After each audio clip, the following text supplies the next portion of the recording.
Logan, I'm going to say this to you man to man because I know you can take it. Putting you in a business program is out of the question. Sir, I can improve. You're just not mentally up to it. Sir, you're not... You've been diagnosed with ADHD. Your math grades are catastrophic. You're disorganized. You're hyperactive. This is you. This is what you want. But you will not get there because you can't focus. But I can get there.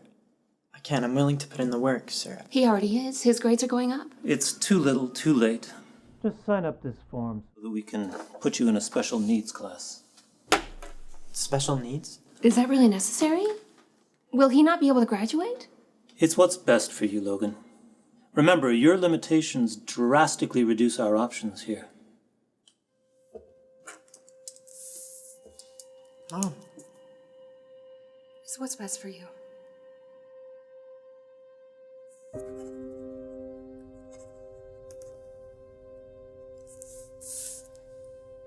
Let us secure your future, son.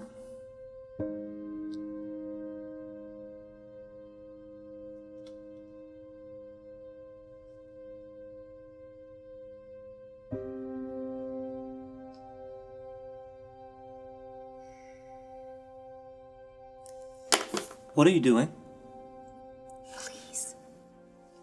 Excuse me, everybody. Don't mean to interrupt. Sir? I'm speaking to the classroom tomorrow, and I was told to drop my instruments here. Your music instruments? Yes. Sure, just do it quick. Okay, boys, bring them in. Young man, could you give them a hand? What happened to you? It was a kind of pill that was never meant to be given to pregnant women. Thalidomide? What's thalidomide? It was a sedative, and it was supposed to be so safe, they thought that anybody could take it. Pregnant women were prescribed thalidomide in the late 50s and 60s as a treatment for morning sickness or insomnia. Distillers paid £33 million in compensation to nearly 460 children. Some were blind, deaf or brain damaged. My birth family were consulted to sign papers and just give me up. Remember, in 1960, babies born with severe handicaps, they had no life. But enter my life, the changers. Hilda and Jack Law. Hilda was my foster mom and became the only mom that I would know. What are your answers to the problem of having a handicapped child like this? They should be treated as normal as other children, and if they're in a place like this with all disabled themselves, they'll notice their disability more than what they would if they was amongst normal children. She saw something that nobody else could see, and that was indeed positive potential. I had to make my bed every morning before school. I had to pick up my toys every night before bed. I had to vacuum the carpet 3 times a week because Mother expected neatness, wondering every single day, do you really love me? Then one day, I found a piano.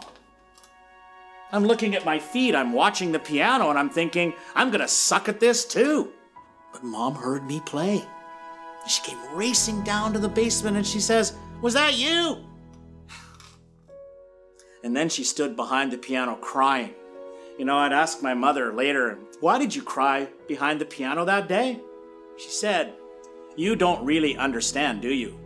How hard it was to be with you every day, to see the looks, to see the stares, to hear the insults.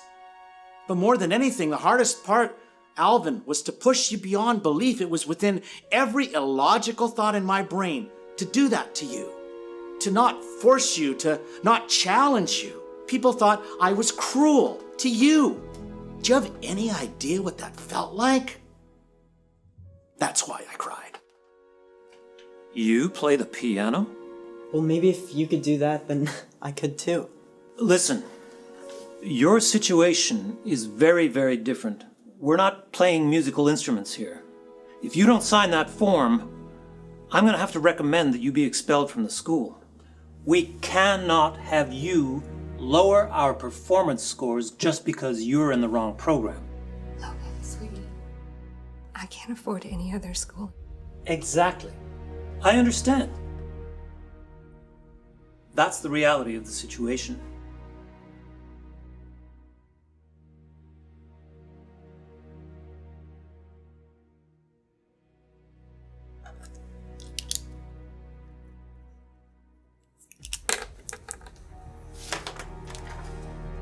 Fantastic.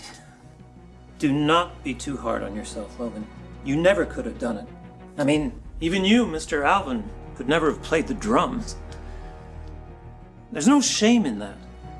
It's just better to see it now so you don't waste a lot of energy for years to come. Life does not change in one day, in 1 week, in 1 year. It takes step after step after step after step.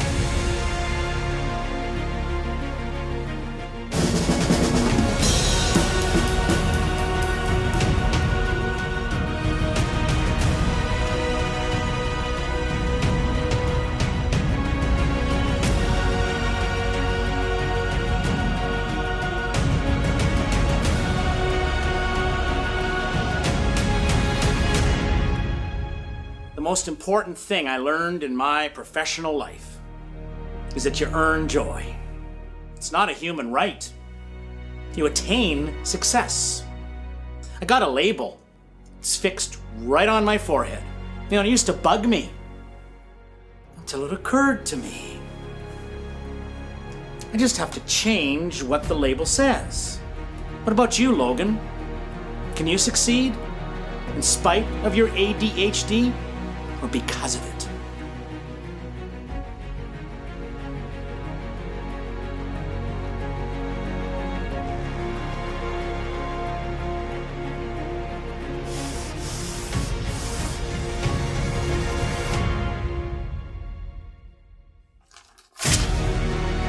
What do you think you're doing?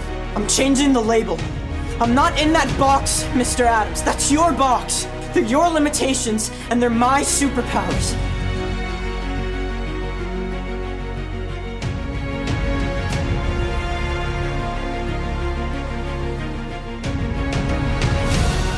I just don't get what you see in him. Like, what is so urgent? Don't tell me a janitor's got work emergencies at 9 p.m. Like, what is he doing? Emptying bins? God, if my boyfriend did this to me, I'd dump him.